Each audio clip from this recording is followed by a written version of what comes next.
नहमदुहु व नसल्ली अला रसूलिहिल करीम। शहनशीन पर तशरीफ फरमा मौलाना सैयद अब्दुल कादिर कादरी वहीद पाशा साहब, चौधरी शरफ साहब, चौधरी मुशीर साहब, बुजुर्गान मिल्लत, नौजवान दोस्तों, काबिल एहतराम फतेह पर्दा सुनने वाली मेरी माँ और बहनों,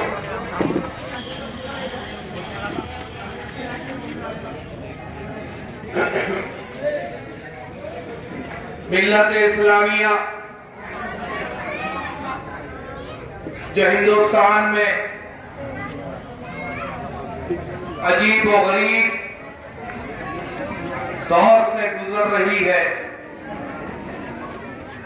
हिंदुस्तान के किसी रियासत में, किसी गांव में, किसी शहर में, किसी कस्बे में हो या किसी खेड़े में हो, ये बात का दावा नहीं किया जा सकता कि मुसलमान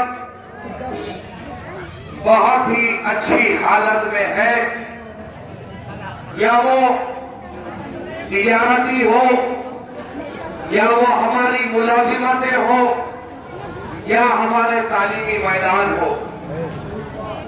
मुसलमान हर तरीके से पिछड़ा है, हर तरीके से पसमानदा है।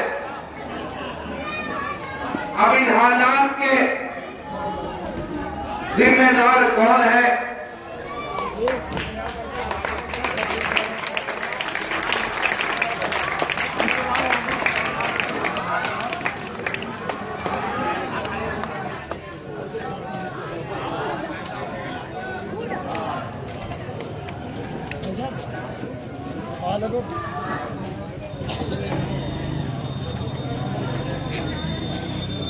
हमारे भाई शकील साहब से गुजारिश है,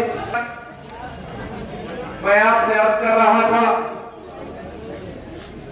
कि हिंदुस्तान में कोई एतबार से भी ये बात नहीं कही जा सकती कि मुसलमान अच्छे हालात में है। अब इसका जिम्मेदार कौन है? इन तमाम हालात को बिगाड़ने में और हमको पसमानदा, हम कब तक के आखिर बटे रहेंगे? ये वक्त नहीं है। मैंने अपनी गुफ्तगू के शुरुआत में आपसे अर्ज किया कि अब हमें अपनी जिंदगी हंसी मजाक में गुजारने का ये वक्त नहीं है। हमें गौर करना है, सोचना है, विचार करना है कि यह हुकूमत कहां हमें लेके जाना चाहती है। हमें मुत्तहिद और मुनज़्ज़म होना है, ये बात को याद रखो। अब रहा सवाल कि पिछले 25 वर्षों से आपने जिनको वोट दिया, आपके वोटों से जो एमएलए बने, विधायक बने और मंत्रिमंडल में रहे, आप सोचो कि उन्होंने आपके लिए क्या किया, आपके विकास के लिए क्या किया। आप पर जब परेशानी आई तो वो क्या किए, ये आपको सोचना है कि 25 साल जिसको आपने अपने वोट के जरिए विधानसभा भिजाया, तो उन्होंने हमारे लिए क्या किया।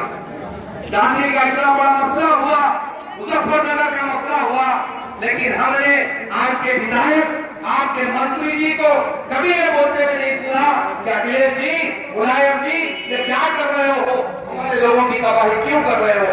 हमने कभी उनकी जबान से ये नहीं सुना। हमें जो चाहिए वो अपना नुमाइंदा चाहिए, हमारी बात करने वाला चाहिए।